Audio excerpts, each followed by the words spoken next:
సీరియస్‌గా తీసుకోకండి.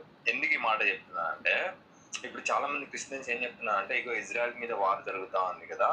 ఇవన్నీ గూడా ఎజెకియెల్ గ్రంథంలో రాయబడిన ఆ ప్రవచనాలు నెరవేర్పు కాలం అని జెప్పేసి వాళ్ళు చెప్తా ఉన్నారు.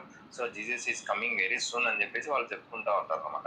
యాక్చువల్లీ ఎజెకియెల్ గ్రంథంలోనే ఒక పెద్ద ప్రవచనం ఉంటుంది. అదేంటంటే తైరు దేశం గురించి ఉంటుంది. అది అట్టర్ ఫ్లాప్ అయిపోయిందది.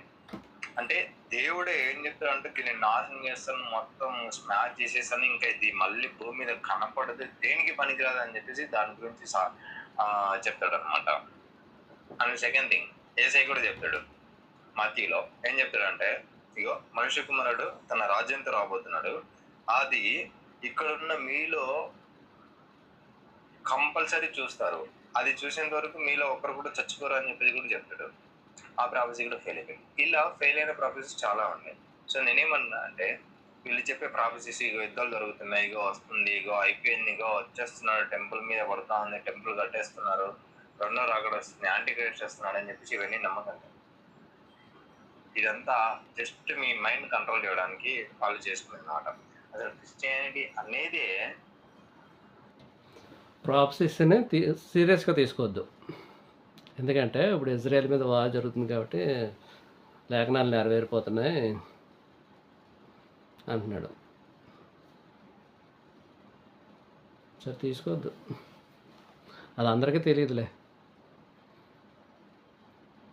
అది వచ్చే టైంకి వస్తుంది. సీరియస్గా తీసుకోవద్దని చెప్పడానికి నువ్వు ఎవడం నీకు తెలుసా? యాంటీ క్రైస్ట్ వచ్చేస్తున్నాడు అన్నాడు, వచ్చేసాడు, నీకు తెలియదేమో, నువ్వే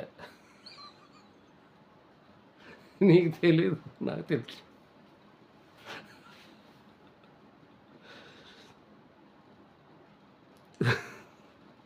Yes, I know. లేఖనం నెరవేరిందా? నెరవేరుతుంది. లేఖనాలు అన్నీ నెరవేరుతాయి. ఆయన వస్తాడు, చేస్తాడు, అన్నీ చక్క పెడతాడు. సైన్యంతో వచ్చినప్పుడు మీరు చావకుండా ఉంటారు కదా, అది వేరే ఆ లాంగ్వేజ్ వేర్లే, నీకు అర్థం కదా. నీ లోక సంబంధమే అర్థమవుతాయి, యహలోక సంబంధమే నీకు అర్థం కావు. అవి ఇవ్వాలి, ఆయన ఇవ్వాలి. ఆయన ఇస్తే మనోనేత్రాలకే ఆయన గుడ్డితనం కలిగించాడంట. సాతాను కలిగించాడు, ఆయన కలిగించాడు, నీకు తెలియదేమో. మనోనేత్రాలకే.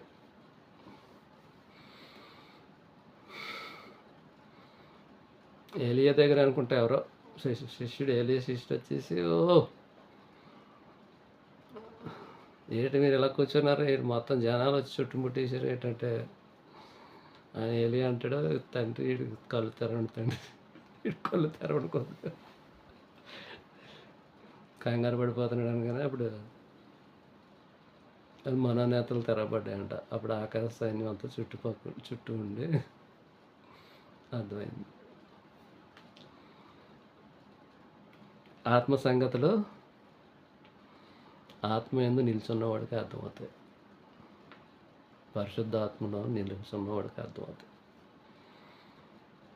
శరీర సంబంధం నువ్వెవరిలో నిల్చున్నావో నీకు తెలీదు, నాకు తెలుసు ఎవరితో ఉన్నావో.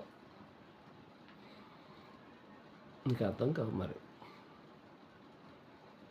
మన పని అదే కదా, నేరారోపణ చేయడమే కదా, అనాది కాలం నుంచి నేరారోపణ చేసి ఎవరిని వేసేద్దామా. మోసేని కూడా పట్టుకెళ్ళిపోదామని చూసావు, మరి ఏమైనా తెలదా సరిస్తున్నాడు. తర్కం జరిగింది కదా, మోసే కావాలన్నా కదా, మరి అది నాకు తెలియదు, దాంట్లో లేదు, లేఖనాల్లో లేదు. నువ్వైతే మాత్రం ట్రై చేసావు మోసని పట్టుకోవడానికి, పంపర్లే. నీకు అంత సీన్ లేదు కానీ ఓకే. నీరసం వచ్చింది వరుసగా అన్ని వీడియోలు ఒకసారి 21 ఎన్నో ఉన్నాయి, వరుసగా మాట్లాడుతున్నాను పొద్దునుంచి. నెక్స్ట్